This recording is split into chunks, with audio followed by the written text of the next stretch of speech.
If this argument sounds like it's one that I've had many times before, it's because it is. When I say that there's always another opinion, just ask my wife, I'm not trying to imply that she's a ball and chain around my ankle, tying me down and being ornery for ornery's sake. What I am saying is that her and I don't always see eye to eye when it comes to our D&D games, and she has often told me that a rule that I think is the way it's meant to be because it's how it's written is lame.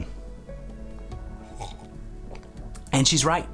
There are lots of rules that are not ideally worded. There's loopholes and mistakes and stupid things and interactions that don't work together or that work together way too good than they were ever intended, and it is the designer's fault because they're not perfect. I don't think that necessarily, however, is an argument for not following the rules as written as closely as we're able to. It's important that we follow the rules as closely as we can because by doing so, we give our players the understanding of what is going to happen. When we play Dungeons & Dragons as DMs, we are essentially the physics engine of our world. And since it's a world filled with magic, it's a pretty complicated physics system that doesn't really make a heck of a lot of sense for a lot of our players. Their imaginations and ours just don't spit out the same pictures when we imagine the same scenario or situation. And so, to bridge that gap, we have rules. And if we are constantly changing the rules, not only are we running the risk that our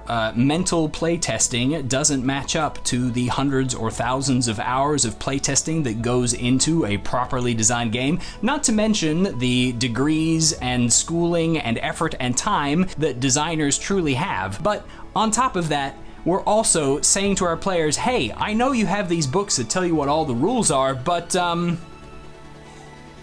I'd like you to remember another one just because I don't like that one there. Now, in the moment, can we bend rules? Can we change rules? Do things sometimes not make sense and we need to make adjustments in order to make it work? Of course. Yeah, there's nothing wrong with doing that at all, but we have to be a little bit careful because our players thrive on consistency. Consistency is one of the #1 traits in a good dungeon master because that consistency allows the vision of the fantasy world that we're creating to coalesce in the minds of our players, and it brings us together and bridges the gap between their imagination and ours. If they know what we think is possible because they have rules that tell them what is possible, then they don't have to wonder and break out of their character situation, break out of their role play to find out what will let them do. They can instead intuit from the rules what's possible and ask if they can go that extra mile. They can come up with the thing that seems a little outside there and say, this is what I want to do, and have some understanding